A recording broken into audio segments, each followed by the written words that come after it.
उसमें आपको यहीं पे सम चालू करना था और वैल्यूज पुट करना है। तो मैंने वही किया है, सब वैल्यूज पुट कर दिया और एक ही जगह पे जो वैल्यू मिला था वो भी पुट कर दिया, सिंप्लीफाई किया तो क्यू का आंसर आ गया है। तो सेम तरीके से आप एथ वाला भी ट्राई कर सकते हैं, लेकिन एथ वाले में उन्होंने ऐसा बोला है कि वो पैरेलल लाइंस है, पेयर ऑफ पैरेलल लाइंस।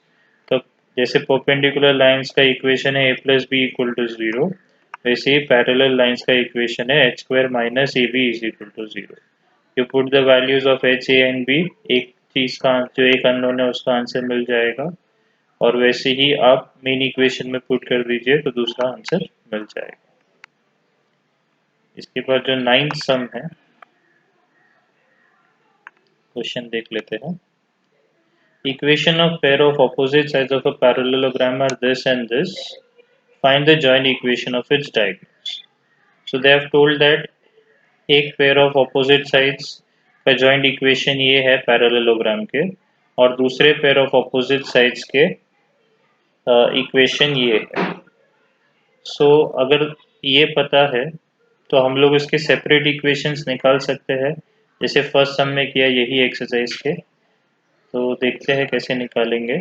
तो x square minus 7x plus 6 equal to 0 को क्वाड्रेटिक सॉल्व करेंगे तो ये आंसर मिलेगा। सेम वे में दूसरे इक्वेशन को सॉल्व करेंगे तो ये आंसर मिलेगा। तो इतना क्लियर हो गया कि ये जो चार इक्वेशंस मिले हैं वो चार साइड्स के इक्वेशंस है। तो अगर हम उसको डायग्राम में बनाए तो x इज इक्वल टू 6 जो है वो ये वाला लाइन है, x इक्वल टू 1 जो है वो ये वाला लाइन है, and so on. y is equal to 4 and y is equal to 10।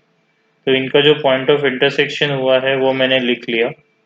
और एक बार मुझे हर एक कोऑर्डिनेट पता है तो डायगोनल्स का इक्वेशन ढूंढना कोई बड़ी बात नहीं है, क्योंकि ए सी 2 पॉइंट फॉर्म से y माइनस वाई वन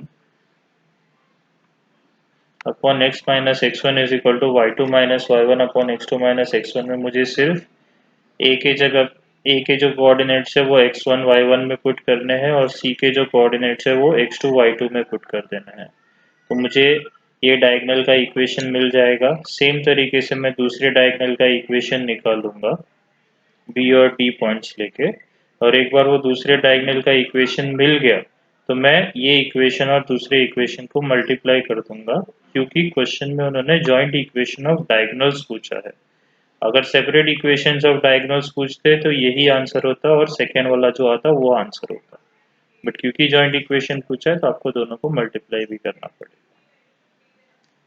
ये जो 10 सम है हम लोग सॉल्व एग्जांपल से देखते हैं जरा। पेज नंबर 127 क्वेश्चन नंबर 4 ऊपर ही है। सो मैं आपको यही सम समझा देता हूँ और आप वो वाला ट्राई करेंगे खुद। सेम क्वेश्चन है, very very similar, just numbers change किए हुए हैं। सो triangle OAB is formed by the lines this and the line this. So this is the joint equation दो lines का, और ये तीसरे लाइन का इक्वेशन। तो उसके मीडियन का इक्वेशन ढूंढने बोला है जो कि O से ड्रॉ किया है। O is origin। So अगर डायग्राम देखे, डायग्राम में कुछ है नहीं, इट इज जस्ट रिप्रेजेंटेशन।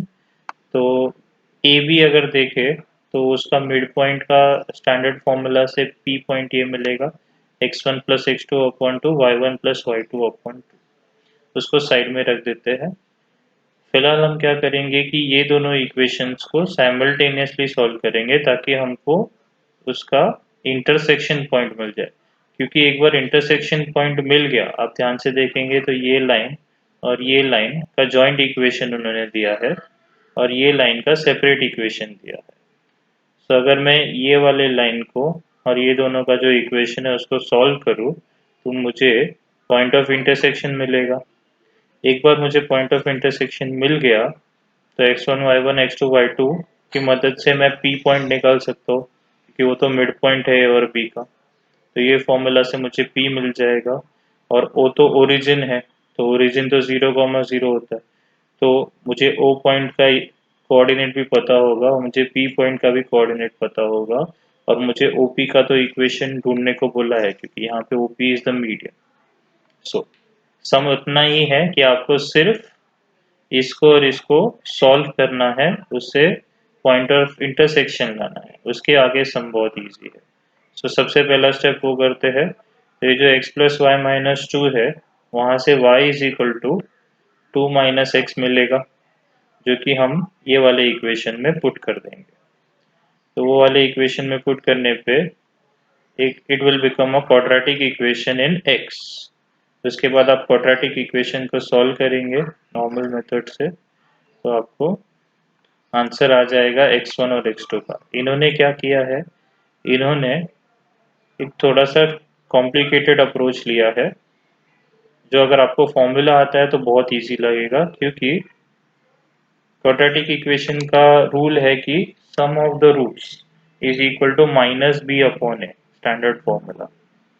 तो सम ऑफ द रूट्स जो है वो माइनस बी अपॉन ए करेंगे और वैल्यूज पुट करेंगे बी और ए का, तो x1 प्लस x2 मिल जाएगा। तो मुझे वैसे भी x1 प्लस x2 में ही इंटरेस्ट था, तो x1 प्लस x2 अपॉन 2 करेंगे तो 1 मिल जाएगा। तो x कोऑर्डिनेट ऑफ p मिल गया 1। अब ये x कोऑर्डिनेट ऑफ p को लाइन के इक्वेशन में पुट कर देंगे तो y मिल जाएगा। अगर आपको ये कॉम्प्लिकेटेड मेथड लगता है तो आप सिंपल क्या कर सकते हैं, ये क्वाड्रेटिक इक्वेशन को सॉल्व करके x के दो आंसर्स मिलेंगे।